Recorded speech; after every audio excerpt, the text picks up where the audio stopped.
Le dimanche côté cosplay à Japan Expo, c'est à la fois le dernier jour et également le jour 0 pour le European Cosplay Gathering.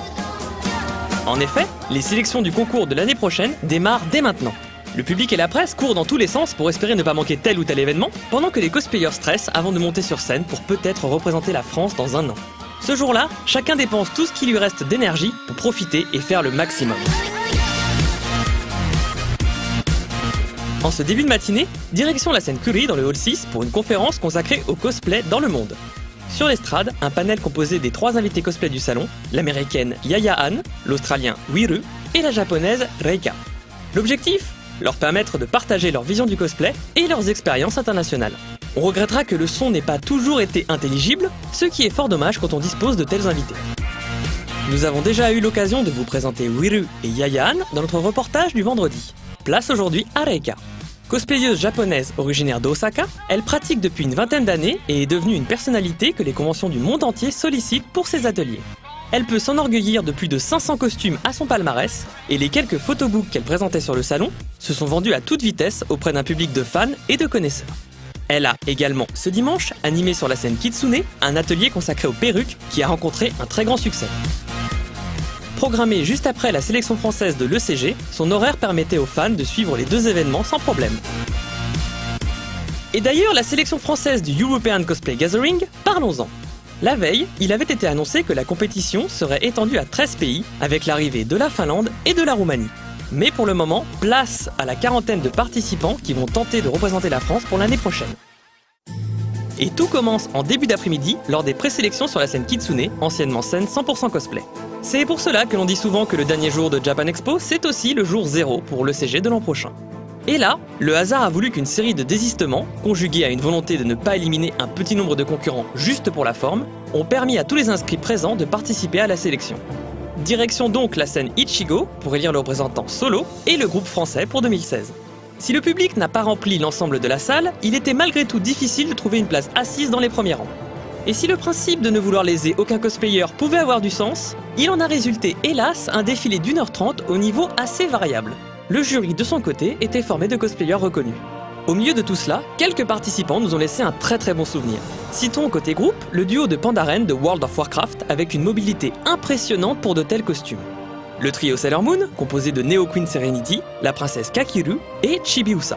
Et le trio du film The Hobbit, qui rappellera le duo danois de la finale du samedi, avec Thorin en plus. Les solos n'étaient pas en reste, avec un magnifique Skull Kid issu de Legend of Zelda. Une impressionnante et flamboyante Esther, tirée de Trinity Blood, ou encore la quelque peu inquiétante Alice de Cœur, venue tout droit d'Alice Madness Return. Voici quels étaient les vrais morceaux de bravoure d'un ensemble assez hétéroclite. Mais il faut bien choisir des vainqueurs, et ce sont un solo et un groupe qui vont être désignés, on vous le rappelle. Félicitations à Connie qui l'emporte en catégorie solo, avec son humaine Chevalier de la Mort, personnage issu de l'univers de World of Warcraft. C'est un costume qui tient énormément à cœur, donc c'est l'aboutissement d'un travail long et minutieux. Je sais pas, l'année prochaine, représenter la France, c'est un honneur. Après tous les précédents qui ont représenté la France, c'est vraiment un honneur de rejoindre leur rang et représenter la France surtout. Cet intérêt, il me vient depuis que je suis très jeune. C'est ce qui m'a lancé dans ma vraie passion, ma première passion, qui est le dessin et qui est mon travail maintenant. Et depuis, j'ai jamais pu m'en détacher. C'est quelque chose qui fait partie de moi et c'est ce que je peux le mieux incarner, le mieux transformer, traduire, jouer. C'est mon univers. Et un énorme bravo à Chibiz et Milou, dauphine l'an dernier et vainqueur enfin cette année catégorie groupe. Le tout avec leur costume somptueux d'Armand de Maupertuis et Don Lope des Valalobos, issus de la bande dessinée de Cap et de Croc. Grosse fierté, parce qu'on essaye de faire ça depuis des années et on arrive enfin à trouver notre voie. Et c'est vraiment quelque chose d'abouti. On a quand même le plaisir d'avoir des personnages qui nous tiennent à cœur, qu'on aime vraiment bien. En plus, c'est une BD française, donc c'est d'autant plus sympa de représenter la France dans cette idée. Et on a déjà des idées aussi pour la finale et ça sera à nouveau un support français, donc ça sera encore plus cool. En fait, on cherchait effectivement quelque chose de français, parce que l'an dernier, on avait fait à nouveau un film français très connu.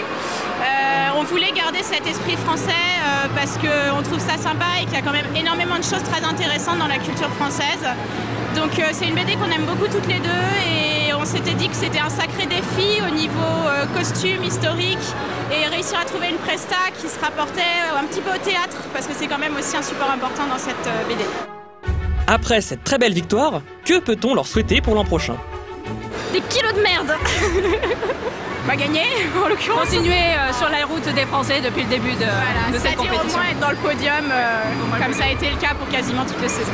Et pas de trop haute température l'année prochaine. Ouais. Ce serait bien. Rendez-vous donc pour le 17e impact de Japan Expo l'an prochain, mais surtout pour la 6e finale du European Cosplay Gathering. Quant à nous, on vous dit à bientôt avec le World Cosplay Summit 2015. Cousez, collez, mais surtout, restez connectés.